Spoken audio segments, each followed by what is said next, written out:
Welcome to Advanced Sci-Fi Civilisations Too Stupid to Really Exist. It's episode 11. This time we're looking at a bunch of giant squids hanging around in shell-shaped interdimensional starships who have popped down to Earth to say hello, or not.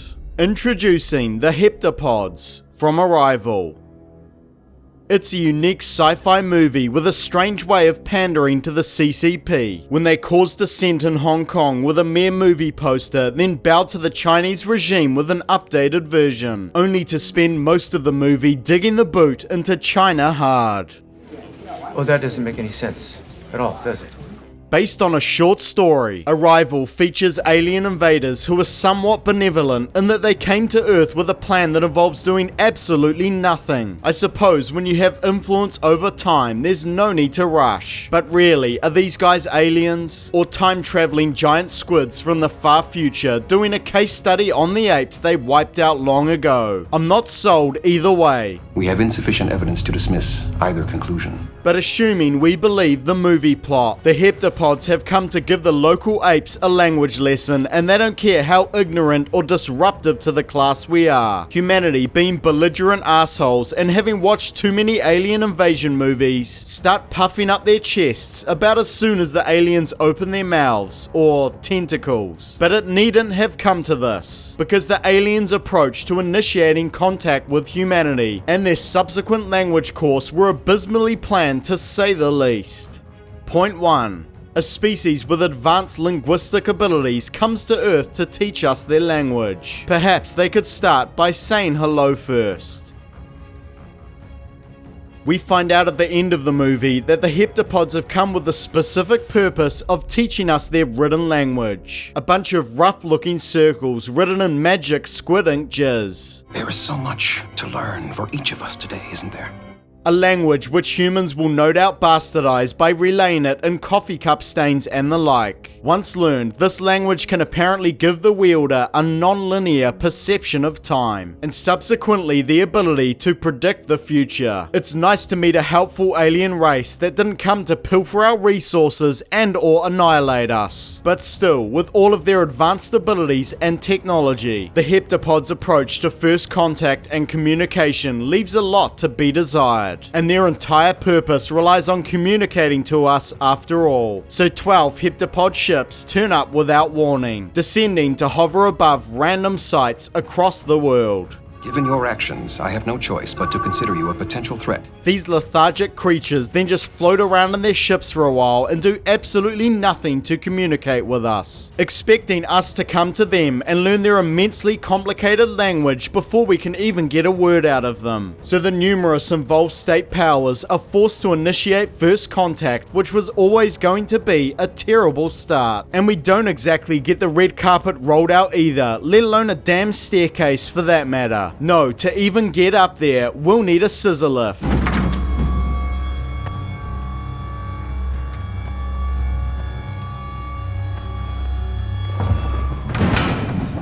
So once we've made the effort to crawl up into this chamber and ask a few pretty reasonable questions, the Heptapods' first contact procedure is to brashly stroll out of an ominous looking mist and start making loud, borderline confrontational vocalizations at us. And we don't take kindly to tripod-like things making loud noises around here. Loud noises! When that predictably doesn't work, they throw a recording of our own voices back at us, as if that would tell us anything. It wasn't even rearranged in a pattern to convey a new meaning. Well, they play audio back at us from an unseen source. It's bits of conversation from the room, random clips of dialogue. But I will admit, the humans were the bright sparks who started that trend. Yeah, we've been playing back some of their sounds. Next up, the US military hires a linguistics expert who, after a bit of back and forth, eventually prods the creatures long enough for them to spit out a bit of the written language they came to teach us all along. It is conceivable that the aliens have been able to intensify their response now that they are familiar with our capabilities. showing us these things from the beginning. Perhaps in a visual broadcast would have been better than the hopeless vocal approach they've been using thus far, though that could cause some further confusion. And then, once we do start cracking the code, the heptapods refer to their linguistic time power as a weapon. Offer weapon.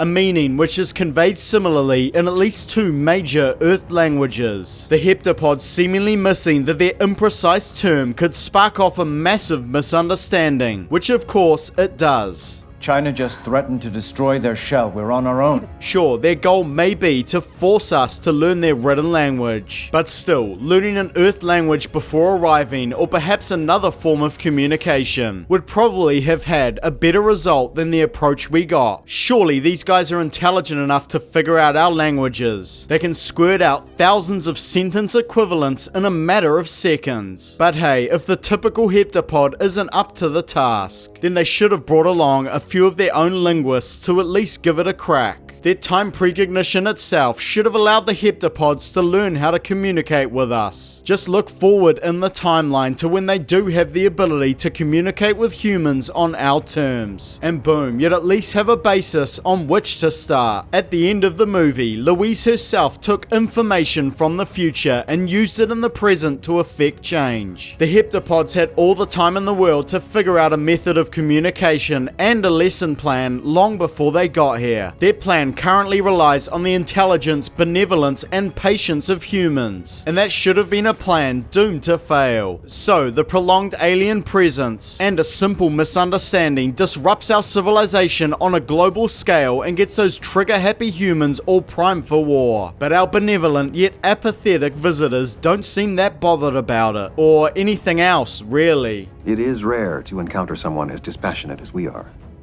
Point 2. Their presence predictably throws Earth into chaos, putting the heptapods in danger. They want to influence the future, but won't use their technology or powers of precognition for anything meaningful. For a start, the heptapods chose to contact Earth using 12 ships when just one should have been enough to get the job done. If this is some sort of peaceful first contact, why send 12? Why not just one?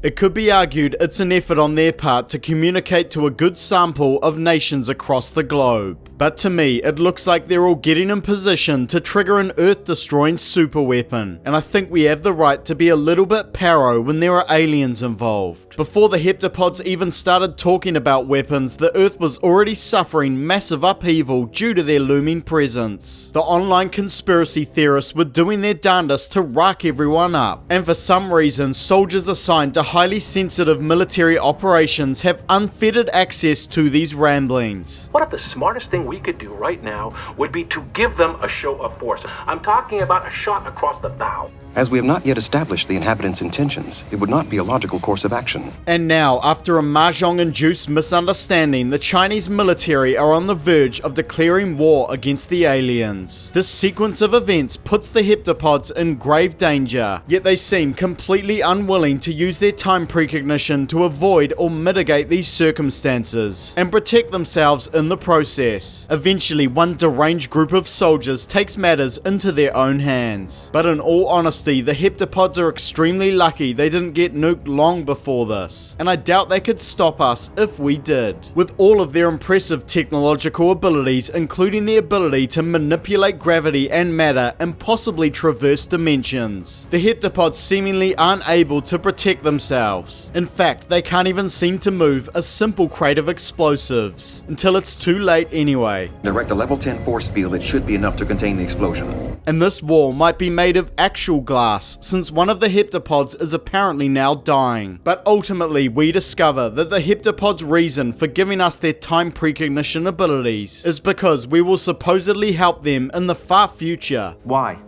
Hand it out to us in pieces. Why not just give it all over? What better way to force us to work together for once? And it's implied that the heptapods' actions and disorganized method of communication were all intentional moves to force us to work together, but more likely I'd say spark off a world war. Either in conversion to a more balanced, stable relationship, or in tragic circumstances. They now even seem to understand spoken English.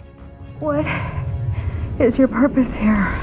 Perhaps they always did. So unfortunately for my agenda, all of the Heptapods' previously mentioned mistakes, including their clumsy approach to first contact, can be written off by this inconvenient time precognition stuff. They perhaps needed everything to play out exactly as it did so that Louise was present to learn their language, and a more united Earth would presumably be of benefit to the future arrangement with the Heptapods. But why oh why then was Abbott here even interested in stopping the bomb? If one of them was always meant to die as part of this timeline, why did he point out the bomb in the room as if it was something that needed sorting out?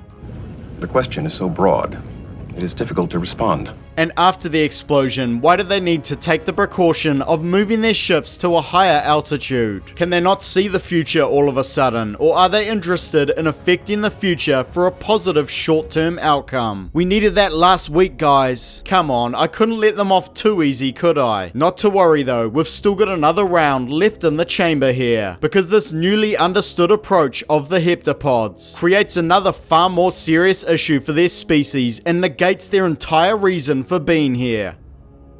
Point 3. Arrival 2. Infinite Time War.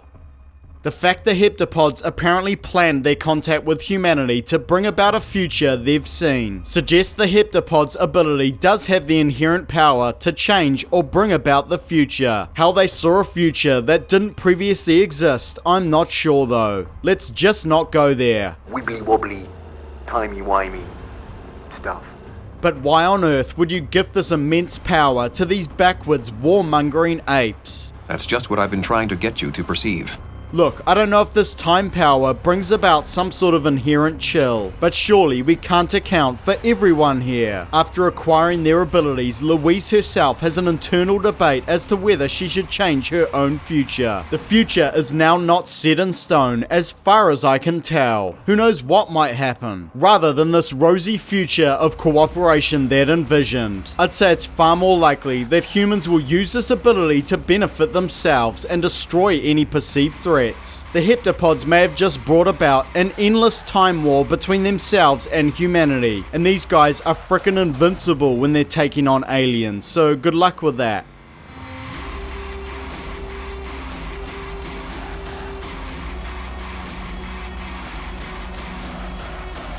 Thanks for watching. Subscribe for a non-linear perception of time, and don't forget to squirt some ink towards that like button.